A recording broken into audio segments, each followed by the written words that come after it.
Lima Nostálgica, capítulo 4. Bueno, en esta Lima Nostálgica, esta secuela que estamos haciendo, en este caso he optado por seguir sus sugerencias que me han manifestado en los comentarios. Y bueno, he seleccionado lo que muchos me han pedido, ¿no? Y este capítulo especialmente me he decidido hacer todos estos espacios que vamos a desarrollar ahora, vamos a recordar, es en base a pedidos de los suscriptores. Entonces, para el capítulo 5, no te olvides de comentar y sugerirme qué es lo que te gustaría o de qué espacio te gustaría que hable o desarrolle. Perfecto. Entonces empezamos este capítulo 4 con el zoológico de Barranco. A ver, hacia 1947, en el entonces denominado Parque de la Confraternidad, ubicado en una zona estratégica de Barranco, territorio que hoy ocupa parte del Estadio Galvez Chipoco y el Museo de Arte Contemporáneo, comenzó a tomar forma una pequeña muestra de animales. Sin grandes pretensiones iniciales, se convertiría con el tiempo en el zoológico de Barranco. Su creación respondía tanto a una necesidad recreativa como educativa, en una Lima que empezaba a expandirse y a diversificar sus espacios públicos tras los años de la posguerra. El parque era un punto de encuentro habitual para vecinos de Barranco, Surco y Chorrillos, distritos que aún conservaban amplias áreas verdes y una vida barrial muy activa. En ese contexto, el zoológico surgió como una alternativa accesible para el esparcimiento familiar, especialmente en una época en la que todos los espectáculos masivos, es decir, el cine, los viajes fuera de la ciudad, no están al alcance de la mayoría. Los animales que poblaron el recinto llegaron en su mayoría mediante donaciones particulares, intercambios institucionales y como muestra de confraternidad internacional, una práctica muy común en aquellos años. Algunas embajadas, marinos, mercantes y viajeros contribuían con especies exóticas como símbolo de amistad entre países. Uno de los casos más comentados fue el de una tortuga gigante que, según se decía, había pertenecido al antiguo zoológico del Parque Neptuno o Parque de la Exposición, lo que alimentaba el imaginario popular y la sensación de la herencia histórica entre los parques limeños. Durante la década de 1950, el zoológico alcanzó su mayor auge. Para 1956 se registraban más de 600 ejemplares entre aves, mamíferos y reptiles, convirtiéndolo en uno de los principales atractivos recreativos del sur de la ciudad. Sin embargo, este crecimiento no vino acompañado de una ampliación proporcional de la infraestructura. El espacio, pensado originalmente como una muestra modesta, comenzó a evidenciar sus limitaciones, a pesar del esfuerzo de los cuidadores y personal de mantenimiento. El hacinamiento, la falta de áreas especializadas y de los recursos limitados dificultaban ofrecer condiciones óptimas para los animales. Aún así, para los visitantes el zoológico era un lugar lleno de maravillas. Los domingos, las familias unidas recorrían los senderos sombreados, escuchaban los gritos estridentes de los monos, observaban la foca entrenada, que realizaba pequeños números, o se detenían ante el hipopótamo, cuya presencia imponía respeto y fascinación. Las avecillas cantoras y otras especies menores contemplaban una experiencia que para muchos niños representó su primer contacto cercano con los animales silvestres.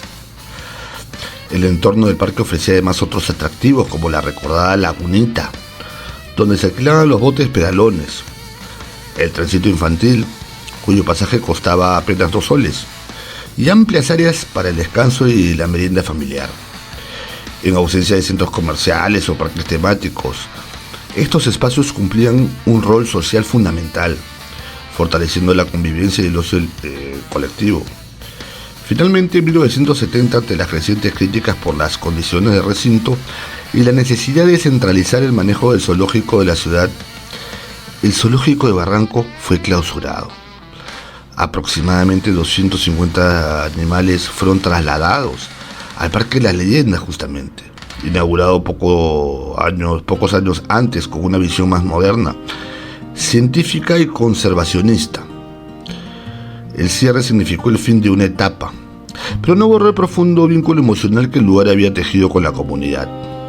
Hoy, aunque el zoológico de Barranco ya no existe, su recuerdo persiste en la memoria de quienes lo visitaron.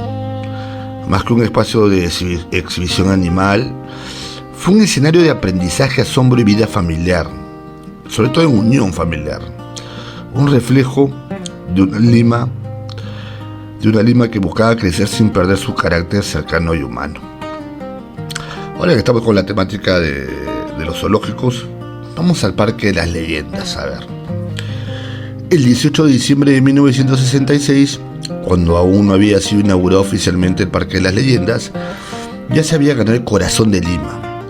En apenas un año de funcionamiento parcial, más de 600.000 visitantes, entre hombres, mujeres y sobre todo niños, habían cruzado sus puertas, confirmando que la ciudad necesitaba con urgencia un espacio pensado para el asombro, el aprendizaje y el descanso familiar. Hasta entonces, los niños de la capital carecían de un lugar propio para el esparcimiento. El teatro, el cine, la televisión, las corridas de toros y el fútbol estaban concebidos en su mayoría para gente mayor, para adultos. Además, esas diversiones resultaban casi inaccesibles para el limeño promedio, limitado por un bolsillo siempre estrecho en ese escenario. El Parque de las Leyendas apareció como una promesa cumplida, un parque infantil con vocación cultural, abierto a todos. Su creación respondió a un doble propósito, recreativo y educativo, concebido como una suerte de heredero del zoológico de la exposición y el jardín botánico, espacios que habían deleitado a los limeños desde la década de 1930. El parque se consolidó rápidamente como uno de los lugares más frecuentados para el paseo dominical. Era un sitio donde la familia entera podía reunirse, caminar sin apuro y descubrir el país sin salir de la ciudad. Uno de sus grandes atractivos fue la facilidad del acceso. 4 líneas de transporte de la entonces Para Municipal de Transportes conectaban el parque con los sectores más populosos de Lima. Los buses partían desde la Plaza de Armas, La Victoria, las avenidas Alcázar y Tarapacá del Rímac, el parque principal de Barranco y la Plaza Grau del Callao. El costo era simbólico, 5 soles para los niños y 8 soles para los adultos, precio que incluía la entrada al Parque de las Leyendas y el pasaje de ida y vuelta, haciendo del paseo una experiencia verdaderamente única, obviamente popular. La idea original de crear un parque infantil con fines recreativos y culturales partió del presidente Fernando Belaúnde Terry y se convertiría en una de las obras más representativas de su gestión. El proyecto está orientado a difundir el conocimiento de la flora y fauna del Perú, sin dejar de lado especies y expresiones culturales de otras partes del mundo, integrando naturaleza, historia y educación en un solo espacio. La Oficina Nacional de Planeamiento Urbano, ONPU, determinó que el terreno elegido era el más adecuado para tal fin. Gracias a un permiso papal, el Arzobispado de Lima donó al Estado 10 hectáreas de terrenos pertenecientes a la iglesia, lo que permitió consolidar el proyecto. A partir de entonces los trabajos avanzaron con entusiasmo. Un equipo de arquitectos e ingenieros dirigido por Ernesto Gastelumendi transformó el área en un verdadero oasis urbano. Senderos floridos, bosquecillos, jardines, estanques y plazas se entrelazaban con el elemento del pasado ancestral. Además que también existían huacas. Entre sus caminos se alzaban monolíticos, piedras totémicas, retablos ayacuchanos y gigantescos toritos de Pucará, creando un diálogo visual entre el Perú antiguo y el Perú contemporáneo. Todo ello se desplegaba sobre un escenario único, marcado por la presencia silenciosa, obviamente, de las huacas milenarias, que conferían al parque un aire misterioso y sagrado. Las atracciones eran numerosas y variadas, desde los puentecillos que permitían observar a las llamas hasta la laguna artificial donde un pequeño hidroplano surcaba el agua. Cada rincón despertaba curiosidad. La muestra de animales resultaba excepcional para la Lima de la época. Especies de la selva y otros ecosistemas, leones, pumas, osos, sachavacas, pingüinos, papagayos, pavos reales, etc., provocaban exclamación de asombro en grandes y chicos. Para muchos visitantes era la primera vez que veían de cerca animales que hasta entonces solo lo conocían por relatos, ilustraciones escolares o por dibujos animados. Así, el Parque de las Leyendas cumplía cabalmente el propósito para el que fue creado, un centro de cultura viva, donde las tres regiones del Perú, costa, sierra y selva, se dan la mano, integradas en un espacio de aprendizaje, recreación y memoria, un lugar donde el paseo dominical se transformaba en una lección silenciosa sobre la identidad peruana, naturaleza e historia, y donde Lima por fin ofrecía a sus niños un territorio propio para soñar. Ahora hablemos de este balneario fabuloso acá en el norte chico, el balneario de Ancón. Vamos a conocer toda esa historia y tradición que tiene. A ver, en octubre de 1874, el presidente Manuel Pardo fundó el distrito de Ancón, una bahía que ya entonces guardaba siglos de historia y que pocos años después sería escenario del Tratado de Ancón, acuerdo que puso fin a la Guerra del Pacífico.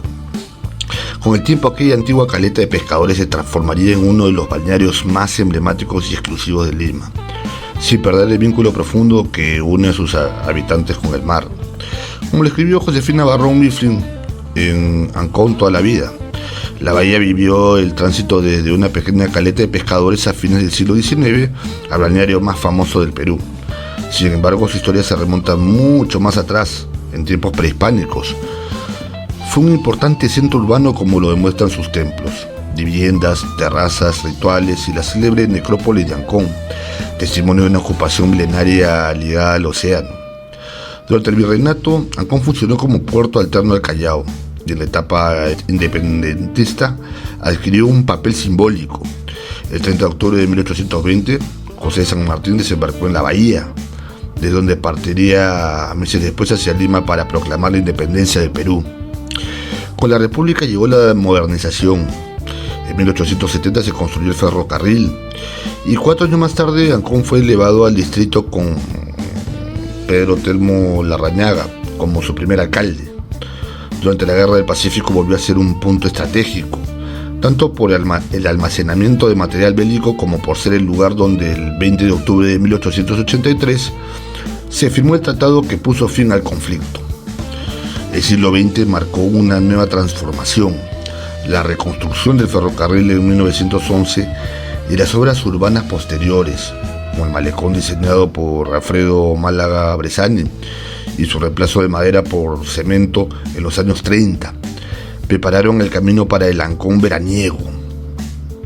Hacia los años 40, el antiguo pueblo de pescadores comenzó a convertirse en un balneario de temporada, con nuevos edificios, malecones y una intensa vida social que giró en torno al casino náutico y al Yacht Club.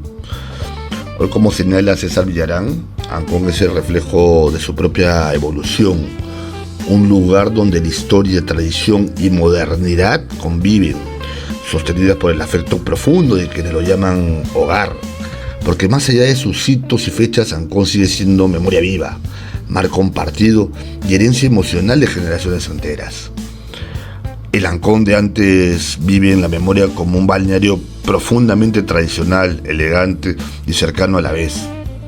Daniel de la Puente Comodoro del Yacht Club lo recuerda como el refugio veraniego de las principales familias limeñas, donde el malecón era escenario de paseos en carruajes, trajes impecables y modas cuidadas, siempre bajo el sello de una comunidad unida por el mar y la vida náutica. La parte antigua del balneario conserva aún este espíritu. Sus casonas centenarias de entre 120 y 160 años, algunas de estilo francés o inglés, como la sede de Apancón, son testigos silenciosos de una época en la que la vida transcurría sin prisa. Como señala César Villarán, Ancón es la suma de tradición y calma, una armonía cultural entre arquitectura, comunidad y océano. Ancón siempre fue un lugar incluyente y fraterno. Marisol Ayulo, vicepresidenta de Apancón, recuerda un balneario donde todos se conocían por su nombre y donde los domingos terminaban con fiestas en el casino náutico, acompañadas de orquesta y alegría que se prolongaban hasta la medianoche. La vida comunal se construyó con el empuje de sus propios vecinos. Kermeses en el malecón permitieron levantar la primera posta médica. El jardín de la infancia, la parroquia y el cuerpo de bomberos, hoy con 25 a 30 años de existencia formal. Las tradiciones religiosas también marcaron el calendario. La procesión de Semana Santa, que recorre desde la parroquia hasta el casino, pasando por estaciones donde la comunidad rinde homenaje a la Virgen. Sigue siendo uno de los rituales más emotivos de balneario. La vida social de Ancón giró siempre en torno a sus clubes. El casino náutico, fundado a inicios de la década de 1920, es el más antiguo y conserva un salón que Villarán describe como el más clásico y hermoso del balneario. Su muelle ha sido escenario de memorables veranos, como la tradición Fiesta de Blanco, celebrada frente al mar. Hoy, el casino proyecta una marina náutica con capacidad para 60 embarcaciones como parte de su proceso de modernización. El Jazz Club de Ancón, fundado en 1950 por Alfredo Benavides y Luis Larco, cumple 75 años como eje de vida deportiva y social. Nació del entusiasmo de un grupo de amigos. Cuenta actualmente con más de 800 socios y organiza un calendario que va desde carnavales hasta regatas oceánicas. Sus fiestas más emblemáticas es el Luau, celebración de espíritu hawaiano que culmina con la presentación de su reina recibida por el comodoro del club. Entre los recuerdos imborrables figura el Festival de Música de Ancón, iniciado en 1968, organizado por Sono Radio, el Museo del Sitio y el diario Comercio. En 1971, la canción Ancón Ancón de Virgilio Canchaya obtuvo el segundo lugar y se convirtió en el himno sentimental del balneario, entonado hasta hoy al cierre de cada fiesta. Ancón ha sido además cuna de deportistas náuticos. De sus aguas han surgido figuras destacadas como Stefano Pellera, medallista olímpico, Alex Hughes, campeón mundial de Lightning, y Sinclair Jones Monteverde, campeón mundial de Optimist, reflejo de una vocación marinera que atraviesa generaciones. El Ancón actual es distinto. Con más de 200.000 viviendas nuevas y 70.000 veraneantes, el crecimiento ha traído desafíos. La pérdida de orden, de pieza, el abuso del entorno, el hacinamiento, alejaron a muchos anconeros. Sin embargo, la comunidad volvió a unirse a inicios de los años 2010 para defender en parte su bahía frente a la propuesta de un puerto industrial, demostrando que el espíritu colectivo sigue vivo. Aunque cabe resaltar que el Ancón de por sí es de todos los peruanos. Ancón cambia, como cambia el mundo, pero en sus calles, en su malecón y en su mar persiste una identidad que se resiste al olvido, la de un balneario clásico, solidario y profundamente ligado a su historia. Totalmente. Y ahora vamos a hablar del Hotel Savoy, que es una joya arquitectónica. Vamos a hablar del Hotel Savoy, que es uno de esos edificios que parecen guardar el pulso de una época. Construido entre 1954 y 1957 por el arquitecto italiano Mario Bianco, se alza en la esquina de los jirones Cayoma y Callao, en pleno centro histórico de Lima, como un testimonio silencioso del momento en que la ciudad buscaba ser moderna, contemporánea, sin renunciar a su historia. Nacido después del Plan Piloto de 1949, el Savoy encarna ese delicado equilibrio que Lima intentaba alcanzar en la mitad del siglo XX, integrar la arquitectura moderna en un entorno cargado de memoria colonial y republicana. No se impone, dialoga con el entorno. Bianco entendió la esquina no como un bloque pesado, sino como un juego de volúmenes que se separan, se equilibran y respiran siguiendo una lógica compartida con otros edificios modernos de la década de 1950. El contexto no era sencillo. El centro de Lima vivía una etapa de densificación y tuburización, producto de las migraciones del campo a la ciudad y el crecimiento desordenado de los años 40. Frente a ello, el plan piloto, dirigido por Louis Doric, junto a figuras como Joseph Louis Sert y Paul Lester Wiener, propuso una modernidad respetuosa, no imitar el pasado, pero tampoco borrarlo. La arquitectura debía diferenciarse y convivir, no disfrazarse ni imitar a nadie. El Hotel Savoy responde a ese espíritu.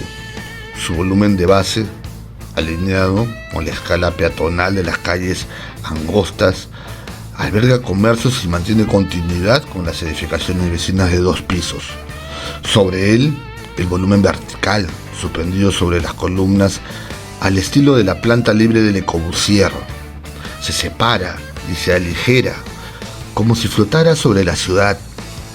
La esquina se retrae, creando un vacío que suaviza el encuentro de las calles y abre la mirada del peatón, objeto sutil y profundamente urbano de ver una escala netamente imponente. Su fachada, abstracta y repetitiva, evita símbolos históricos y apuesta por una retícula de llenos y vacíos que camina según la distancia del observador. Cercana, deja entrever la vida interior. Lejana, se vuelve compacta y silenciosa. Así, el edificio se transforma según quien lo mire y desde donde lo mire. Hoy el Savoy permanece en un estado de abandono y descuido que duele mirar. Su estructura de antaño, símbolo de modernidad y promesa urbana, parece implorar contra la indiferencia, el descuido que lo rodea. Esa misma ciudad que alguna vez lo celebró como emblema de progreso contemporáneo, convertido en un vestigio de la Lima de los años 50. El Savoy sobrevive atrapado en el recuerdo, reducido casi únicamente a la memoria. El panorama actual revela un contraste drástico. Mientras los grandes hoteles se alzaban en distritos más prósperos de la capital, es decir, San Isidro, Miraflores, el Savoy quedó inmóvil en el tiempo, sin renovación ni cuidado. Su estacionamiento aún permanece en uso, pero la torre de habitaciones yace vacía, silenciosa, como cuerpo sin vida, pasadizos netamente que imploran soledad. Se conserva apenas la forma. La decadencia fue borrando los acabados refinados que distinguieron su arquitectura original, y las intervenciones posteriores transformaron por completo los niveles inferiores, desfigurando su identidad. Lo que alguna vez fue uno de los hoteles más importantes de Lima se ha convertido hoy en un testigo mudo del pasado, una presencia melancólica que recuerda lo que la ciudad fue capaz de soñar y también de olvidar. Más que un hotel, el Savoy representa una manera de pensar de la ciudad. Demuestra que la modernidad no tenía por qué ser agresiva ni ajena al contexto y que era posible construir futuros sin borrar la memoria. En su ligereza, en su cuidado por la escala humana y en su diálogo con el entorno, el Hotel Savoy sigue recordándonos una Lima que soñó con renovarse sin olvidarse de sí misma. Totalmente. Tremenda joya arquitectónica, pero está hecho un total abandono, ¿no? Ahora veamos el edificio de Clínica Suiza. A ver, durante décadas el edificio de Clínica Suiza fue una presencia constante en el paisaje limeño, visible desde la vía expresa, en el corazón de la Victoria. Su silueta sobria acompañó el crecimiento de la ciudad como un símbolo silencioso de la modernidad. Concebido en los años 60, construido y levantado en 1970, el edificio representó el racionalismo arquitectónico con 5 pisos, estructuras de concreto y parasoles de aluminio. Nació en una Lima que creía en el progreso, en la industria y en una arquitectura clara, funcional, sin excesos, pensada para durar. Diseñada por el estudio Arana Orrego Torres, el edificio respondió con precisión a las exigencias corporativas de su tiempo. Un volumen rectangular de 5 pisos sobre un sótano, ventanas horizontales protegidas con parasoles de aluminio, estructura racional y una fachada de cerámico blanco que reflejaba orden, eficiencia y limpieza.